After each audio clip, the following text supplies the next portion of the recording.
La Lune est le voisin spatial le plus proche de la Terre et son seul satellite naturel.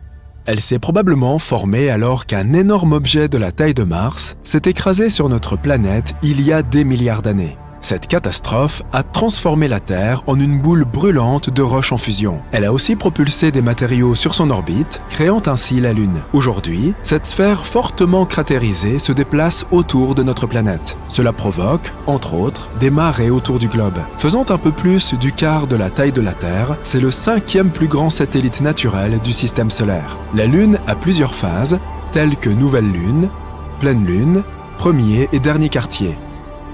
Mais quel que soit son aspect, tu peux toujours la trouver dans le ciel nocturne et parfois même pendant la journée. Mais imagine que tu te réveilles la nuit et que tu remarques que la Lune a l'air un peu différente que d'habitude. Elle semble plus brillante et plus grosse. C'est à peine perceptible, surtout si tu es à moitié endormi. Tu retournes te coucher sans réaliser qu'au lieu de la Lune, c'est Mercure que tu viens de voir. De près, cette planète, la plus proche du Soleil, ressemble à notre satellite naturel. Sa surface est jonchée de cratères laissés par des roches spatiales. Mercure fait environ 2/5 de la taille de notre planète, mais elle est tout de même un peu plus grande que la Lune. C'est pourquoi la planète aurait une plus grande influence sur la Terre. Les nuits seraient plus lumineuses, les marées hautes seraient plus hautes et les marées basses seraient, tu l'as deviné, plus basses. Le cycle lunaire, c'est le temps dont a besoin la Lune, ou plutôt Mercure dans ce contexte, pour passer par toutes les phases, serait plus court de 14 heures. Mais dans l'ensemble, un tel remplacement n'aurait pas de conséquences drastiques pour notre planète. Alors, qu'en est-il de Vénus? Et si, au lieu de notre satellite familier, nous mettions l'objet naturel le plus lumineux après le Soleil et la Lune? On l'appelle souvent la planète sœur de la Terre, car leur masse et leur taille sont presque les mêmes. Vénus serait aussi grande dans notre ciel que la Terre est apparue aux astronautes d'Apollo lorsqu'ils l'ont regardée depuis la surface de la Lune. L'étoile du Berger serait beaucoup plus lumineuse que la Lune, car la planète réfléchit 6 fois plus de lumière solaire. De plus, elle occuperait une surface au moins 16 fois plus grande. C'est pourquoi les nuits sur Terre seraient aussi lumineuses que les premières lueurs de l'aube. Si tu regardais Vénus, tu verrais de vagues motifs tourbillonnants dans la couverture nuageuse blanc-jaunâtre de la planète. Vénus ne deviendrait pas le satellite de la Terre. Les deux planètes orbiteraient probablement autour de leur centre de masse commun et cette orbite serait assez excentrique. Mais si Vénus se déplaçait à la même vitesse que la Lune actuellement, les deux planètes s'écraseraient l'une contre l'autre dans un avenir proche. Bon, passons au candidat suivant. Si Mars était là-haut dans le ciel à la place de la Lune, tu la remarquerais sûrement. Même sans télescope, tu serais capable de t'émerveiller de sa couleur unique et des taches sombres sur sa surface. Et même si tu ne voyais pas la planète rouge, tu ressentirais quand même quelque chose d'inhabituel. Mars fait la moitié de la taille de la Terre, mais est plusieurs fois plus grande que la Lune. Remplacer un corps spatial plus petit par un corps beaucoup plus grand bouleverserait l'équilibre délicat de notre planète. Si tu avais la malchance d'être au bord de la mer lorsque Mars prendrait la place de la Lune, tu devrais partir au plus vite. Des vagues massives se soulèveraient dans les océans sous l'influence martienne. Elles s'écraseraient contre le littoral comme les plus grands tsunamis. Mars réfléchirait plus de lumière solaire que la Lune. Les nuits seraient plus claires, les paysages terrestres auraient une teinte rouge sinistre. Et tu pourrais admirer la plus haute montagne du système solaire, Olympus Mons, à travers un télescope. Mars n'est pas assez grande pour changer radicalement l'orbite de la Terre. Mais avec le temps, les deux planètes commenceraient probablement à se mettre en orbite l'une autour de l'autre, créant ainsi un système de planètes binaires. Et comme Mars serait littéralement la porte à côté, les voyages vers cette planète deviendraient une réalité. Bon, maintenant, passons à une autre échelle. Si Jupiter remplaçait la Lune, la Terre en tant que planète indépendante n'existerait plus. Elle se transformerait instantanément en une autre lune de la plus grande planète du système solaire. Le seul point positif de cette transformation, les gens auraient une vue imprenable. Jupiter est des dizaines de fois plus grande que la Lune. Une sphère gigantesque, magnifiquement rayée, couvrirait presque tout l'horizon. Si tu avais le temps d'apprécier le spectacle, tu verrais des nuages jaunes, bruns, rouges et blancs flottant dans l'atmosphère de Jupiter. Malheureusement, l'attraction gravitationnelle de la géante gazeuse provoquerait instantanément de graves tremblements de terre, des éruptions volcaniques et des tsunamis. Le manteau et la croûte de la Terre seraient attirés vers Jupiter, ce qui ferait éclater notre planète. Elle serait étirée et comprimée avec une telle force que sa surface serait bombée d'avant en arrière de plus de 100 mètres. Malheureusement, la vitesse de la Terre ne représente représente que 10% de la vitesse nécessaire pour que nous restions dans l'orbite de Jupiter. C'est pourquoi notre planète trop lente s'écraserait sur la géante gazeuse en moins d'un jour. Bon, on abandonne cette option. Maintenant, si Saturne devait remplacer la Lune, ce serait un spectacle incroyable. La planète est plus de 35 fois plus grande que notre satellite.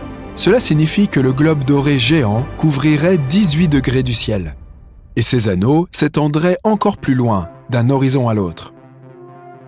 La Terre serait un peu plus éloignée de la géante gazeuse que sa propre lune Dionée.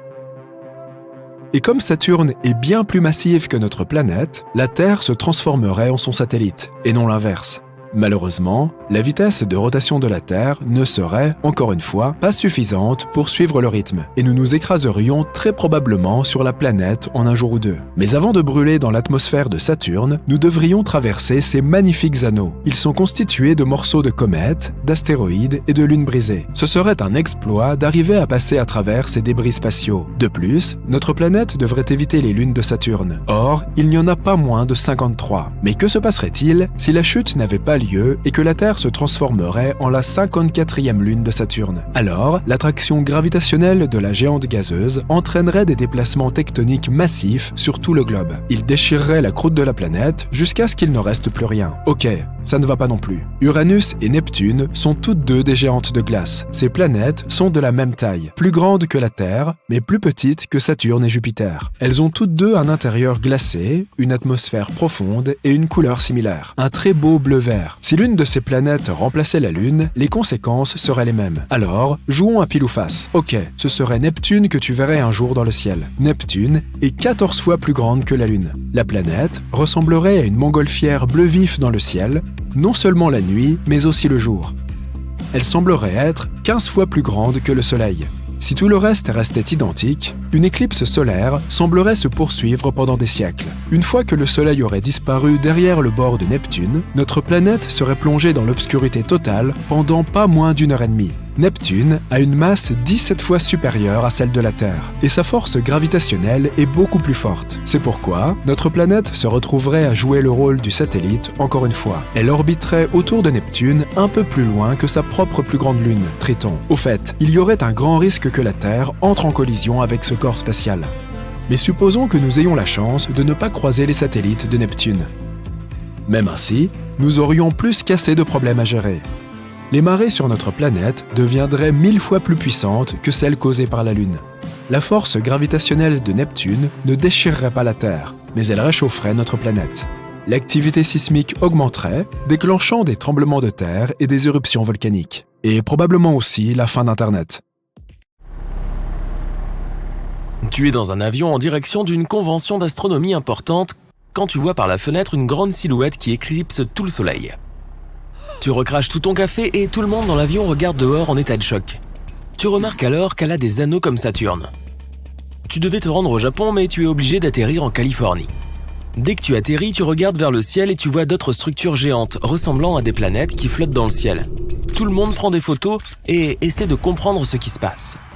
Soudain, tu remarques une énorme boule de feu qui s'écrase près de l'aéroport. Tout le monde se précipite pour se mettre à l'abri et par chance, la boule se retrouve au milieu de la piste, sans personne autour.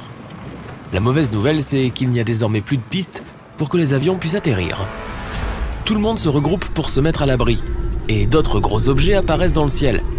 Toutes les communications ont cessé ou sont devenues inopérantes car ces gros objets ont détruit tous les satellites.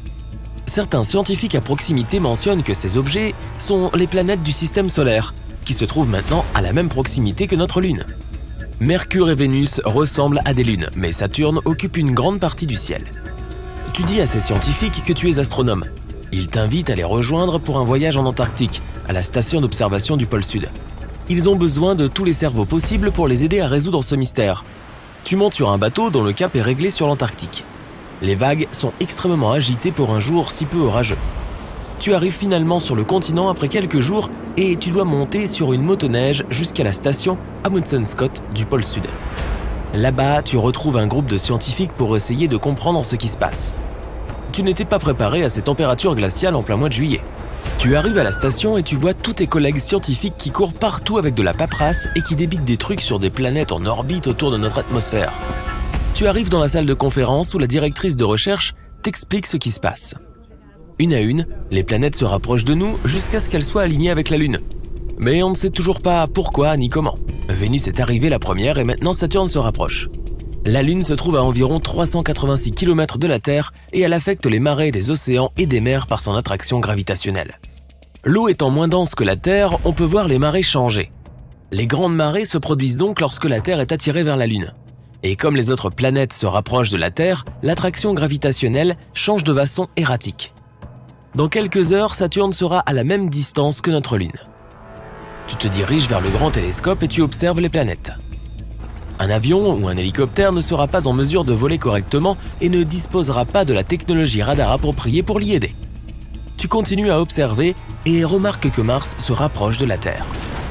Tu entends aux infos que les raz-de-marée s'enchaînent en ce moment et que certaines îles sont même emportées par les eaux. Heureusement qu'elles ont été évacuées avant. Avec Mars qui se rapproche, tu remarques que Neptune se rapproche également. Tu peux sentir la gravité de la Terre fluctuer à chaque pas que tu fais. Tu partages tes découvertes avec la directrice de recherche. La seule solution pour survivre semble être de construire rapidement des bunkers, loin des océans et des mers, qui puissent accueillir de nombreuses personnes avant que les autres planètes ne soient trop proches. Une équipe d'ingénieurs arrive et entame la construction. Des vagues successives de survivants arrivent et s'installent dans ces bunkers pratiquement construits en une nuit. À chaque heure, de nouvelles planètes se rapprochent. Mars et Neptune se sont déjà installés avec Mercure, Vénus et Saturne. Pluton et Uranus sont maintenant visibles à l'œil nu et font leur chemin vers la Terre. L'attraction gravitationnelle devient complètement incontrôlable. La neige dans le désert de l'Antarctique reste en suspension pendant plusieurs secondes lorsque quelqu'un marche dessus. Tu peux sauter beaucoup plus haut. C'est maintenant la nuit, mais le ciel n'est pas aussi sombre que d'habitude. Les planètes réfléchissent beaucoup plus de lumière solaire que notre Lune. Elle est à peine visible maintenant. En multipliant les observations, on remarque que des comètes et des météorites volent très près de notre atmosphère. Certaines s'écrasent même sur Mars et Neptune. Tout le monde peut le voir depuis la Terre. D'autres débris spatiaux se retrouvent également dans l'atmosphère terrestre. Mais tu remarques quelque chose d'étrange. Les planètes semblent maintenant orbiter autour de Saturne. Tu vérifies tes calculs et tu découvres que les positions de ces planètes sont maintenant alignées avec son orbite. C'est parce qu'elles possèdent la plus grande masse de toutes les planètes. Les anneaux de Saturne sont constitués de particules de glace, certaines aussi grandes que des autobus et d'autres aussi petites que des cailloux. Mais elles s'écrasent toutes et interfèrent avec les autres planètes. Personne ne peut sentir le changement d'orbite au début, mais petit à petit c'est le cas. Avec ce phénomène, les tremblements de terre et les volcans sont inévitables. C'est pourquoi tout le monde fait ses bagages et est prêt à fuir, toi y compris. L'Antarctique a des dizaines de volcans cachés sous ses glaces. Certains sont souterrains, tandis que d'autres se trouvent tout juste à la surface. L'attraction gravitationnelle de Saturne est beaucoup plus forte que celle de la Terre sur la Lune. Le noyau interne réagira donc beaucoup plus intensément et déclenchera des tremblements de terre et des éruptions volcaniques. Tout le monde fait ses bagages très rapidement et se dirige vers les hélicoptères pour s'envoler vers l'Afrique du Sud. Les hélicos ont été conçus pour suivre une trajectoire directe sans avoir besoin de radar pour les guider. Tu arrives au sud de l'Afrique, qui est en grande partie recouvert d'eau. L'hélico t'emmène plus près du centre. Puis, tu te rends dans le désert du Sahara. Une surface plane, sans rien autour, sera la meilleure option pour votre sécurité. Mais tu regardes dans le ciel et tu vois une autre planète qui se rapproche. C'est Jupiter, la plus grosse planète de notre système solaire. Si la Terre avait la taille d'un raisin, alors Jupiter aurait la taille d'un ballon de basket. Elle s'approche rapidement. De nombreuses autres planètes lui font automatiquement de la place, y compris Saturne. Tu es sur la route du Sahara, même s'il faudra des jours pour l'atteindre en voiture. Le ciel est sombre pendant la journée car la plupart des planètes bloquent le ciel. Tu arrives finalement dans le désert du Sahara avec d'autres scientifiques et, à ta grande surprise, une ville entière a été érigée en un mois seulement, lorsque les planètes ont commencé à apparaître. Tu t'installes dans ton dortoir mais tu as encore beaucoup de travail à faire. Quelques jours plus tard, Jupiter pénètre dans l'atmosphère et nous éclipse complètement. Cependant, la Terre est maintenant en rotation autour d'elle. Et c'est beaucoup plus rapide que de tourner autour du Soleil, puisque Jupiter est plus petite. Mais comme Saturne est aussi grande, la Terre est balancée d'orbite en orbite, comme deux personnes jouant à un jeu de raquettes. Ainsi, avec ce phénomène, les habitants de la Terre expérimentent des forces gravitationnelles différentes de temps en temps. Les raz-de-marée deviennent de plus en plus forts, et des volcans entrent en éruption partout. Comme le noyau de la Terre se réchauffe, la température sur Terre change également. Et avec un manque de lumière solaire la plupart du temps, une grande partie de la vie végétale a du mal à suivre. Les récoltes sont plus difficiles à cultiver avec la lumière naturelle du soleil. Les gens se tournent donc vers l'éclairage artificiel et les serres. Les voyages aériens et spatiaux sont impossibles. La station spatiale internationale est complètement détruite, ainsi que les satellites en orbite dans l'espace. C'est pourquoi ni les téléphones portables ni Internet ne peuvent fonctionner. La gravité est encore plus dysfonctionnelle que jamais. 6 mois plus tard, l'humanité a retrouvé un moyen de faire face à cette nouvelle normalité. Mais les choses sont constamment en train de changer. Le nombre d'heures dans une journée a changé, ainsi que les jours qui composent une semaine. Auparavant, on mesurait ce nombre avec les phases de la Lune. Un mois correspondait à la Lune dans toutes ses phases, d'une nuit sans Lune à la pleine Lune et ainsi de suite. Mais la Lune de la Terre a disparu dans ce chaos planétaire. Hé, il y a de l'eau sur cette lune! Tu le savais? La NASA, quant à elle, ne le savait pas encore lorsque les astronautes d'Apollo y ont posé le pied il y a 50 ans. Ils ont rapporté 382 kilos de roches lunaires dans des sacs hermétiquement fermés. Lorsque la NASA a découvert que certains de ces sacs contenaient de l'eau, ils ont pensé qu'ils avaient été inondés en atterrissant dans l'océan. C'est pourtant bien de l'eau lunaire, mais la NASA n'a jamais conclu que cette eau provenait des roches de la Lune parce que, pour eux, il n'y avait pas d'eau sur la Lune. Nous savons aujourd'hui que c'est faux et qu'il y a bel et bien de l'eau sur la Lune. Cependant, la question de savoir qui est à l'origine de cette découverte n'a pas de réponse claire. L'Inde affirme que son orbiteur lunaire Chandrayaan-1 a découvert de l'eau dans le sol de la Lune, qu'on appelle régolithe en termes géologiques, pendant sa mission en 2008-2009. Cette affirmation est contestée. Comme l'orbiteur Chandrayaan-1 n'a pas pris des mesures spectrales infrarouges de la surface lunaire à 3 nanomètres, les résultats positifs auraient pu tout aussi bien indiquer des molécules d'OH que des molécules de H2O. OH est un hydroxyle, ce qui signifie qu'il peut s'agir d'un acide ou d'un alcool. L'Inde a envoyé Chandrayaan-2 sur la Lune en juillet 2019 pour confirmer les résultats précédents et a trouvé des molécules H2O à l'aide de mesures spectrales infrarouges à 6 nanomètres. Mais l'observatoire SOFIA de la NASA affirme avoir trouvé de l'eau sur la Lune en août 2018. SOFIA, qui signifie en français Observatoire stratosphérique pour l'astronomie infrarouge, volant à 45 000 pieds à bord d'un Boeing 747 SP modifié, a effectué des relevés spectraux de 6 nanomètres de la surface lunaire et a trouvé des signes clairs de la présence d'eau en août 2018. Mais cette découverte aussi est contestée.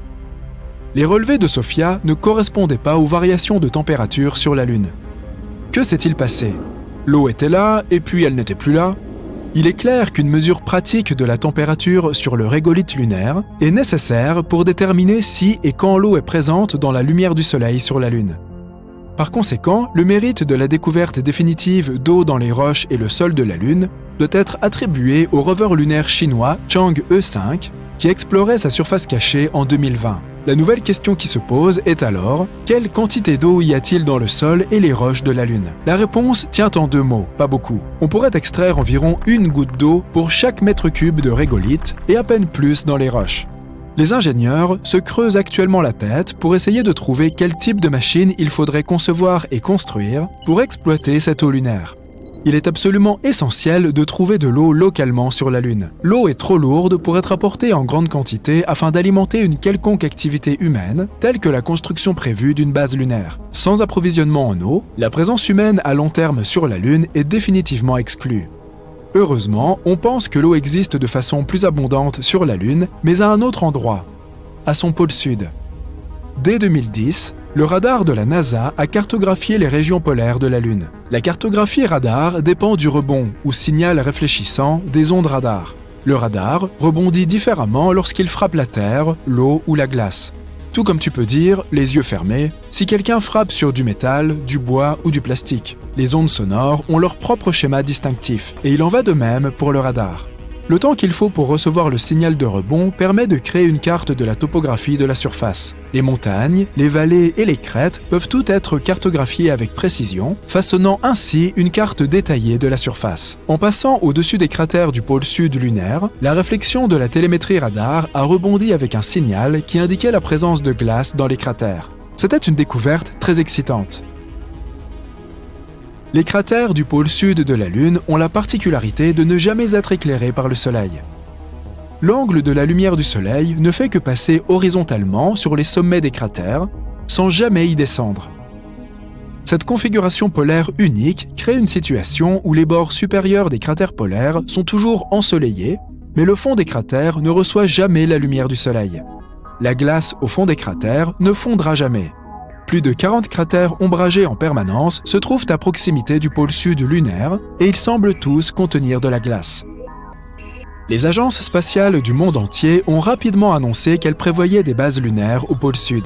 La Chine, la Russie, l'Europe et le Japon prévoient de placer des panneaux solaires sur les bords des cratères, puisqu'ils bénéficient de la lumière du soleil 24 heures sur 24 et 7 jours sur 7, et d'exploiter la glace au fond des cratères. La NASA n'a pas été si prompte à le faire, se refusant sagement à faire des plans extravagants basés sur une seule observation.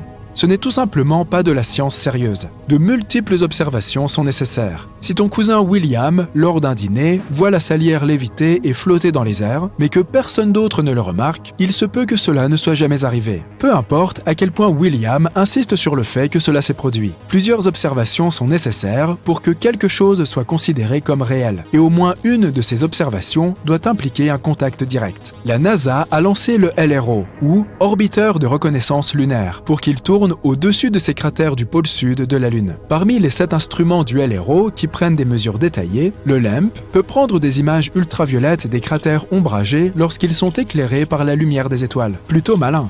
On estime aujourd'hui qu'il y a un demi-trillion de kilos de glace d'eau dans les cratères ombragés du pôle sud lunaire, soit environ 500 milliards de litres d'eau. Cela correspond à peu près à ce que l'ensemble des États-Unis consomment en seulement 2 jours. Mais ces 500 milliards de litres d'eau pourraient alimenter une base lunaire pendant 1000 ans. Comment cette glace est-elle arrivée là? Les comètes sont pour l'instant l'explication la plus plausible. Elles peuvent être composées de nombreux types de glace, la glace d'eau étant la plus courante, puisque l'oxygène et l'hydrogène sont si répandus dans l'espace. La Terre est cependant le seul endroit du système solaire à posséder de la glace à l'italienne. Lorsqu'une comète s'écrase sur le pôle sud lunaire et crée un cratère, la glace y est piégée, sans jamais fondre ou s'évaporer, puisqu'elle est compactée à la surface de la Lune. Des relevés radars ont indiqué la présence de glace jusqu'à 18 mètres sous la surface au fond de ces cratères sombres. Il va y avoir beaucoup de monde au pôle sud de la Lune lorsque tous ces pays commenceront à mettre en œuvre leurs plans pour exploiter la lumière perpétuelle du Soleil sur les bords des cratères, ainsi que la glace dans les profondeurs sombres des cratères. Le pôle sud de la Lune est en passe de devenir le bien immobilier le plus précieux et le plus convoité, en dehors de certains quartiers de Paris. Mais la NASA n'a toujours pas eu ce contact direct avec la glace d'eau au pôle sud lunaire. Ce n'est pas faute d'avoir essayé, et ils essayent encore. Le vaisseau spatial L-Cross a tiré un projectile lourd dans le cratère sombre Cabeus. L'idée était de créer un panache de gaz à partir de l'impact qui s'élèverait au-dessus du bord du cratère, et un vaisseau spatial suivant volerait à travers le panache et prendrait des mesures directes de celui-ci. Ce serait la preuve physique recherchée par la NASA de la présence d'eau dans les cratères polaires. L-Cross a trouvé beaucoup d'hydrogène ainsi que du sodium, du mercure et de l'argent dans le nuage gazeux soulevé du fond du cratère, mais aucune molécule d'H2O. La quantité d'hydrogène dans le panache a conduit de nombreux scientifiques à insister sur le fait que la glace d'eau devait en être la source. Mais le doute était encore possible. Ce n'était pas la détection directe que la NASA avait espérée. Bientôt, Prime 1 va forer pour trouver de la glace dans la zone polaire sud de la Lune. Prime est un acronyme qui signifie en français « Expérience d'exploitation de la glace des ressources polaires ». La sonde ne pourra forer que jusqu'à 90 cm de profondeur, mais la NASA espère que ce sera assez profond pour trouver de la glace compactée dans la Lune, sous le niveau du régolithe. Prime 1 est un prélude à la mission Artemis qui doit aller sur la Lune avec un équipage humain. La NASA n'a pas envoyé d'hommes sur la Lune depuis plus de 50 ans. D'ailleurs, nous n'avons rien posé sur la Lune pendant toutes les années qui ont suivi la dernière mission Apollo en 1972. Nous avons fait atterrir des rovers sur Mars à plusieurs reprises pendant ces années, mais pas sur la Lune. Mais aujourd'hui, avec la quasi-certitude de la présence de glace d'eau sur la Lune, la course est relancée pour installer une station avec équipage humain au pôle sud de la Lune. L'eau sur la Lune ne provoque pas seulement beaucoup d'enthousiasme dans la communauté scientifique. Elle crée aussi beaucoup d'agitation au sol. Ce ne sera pas juste un autre lancement spatial. Nous allons vraiment retourner sur la Lune.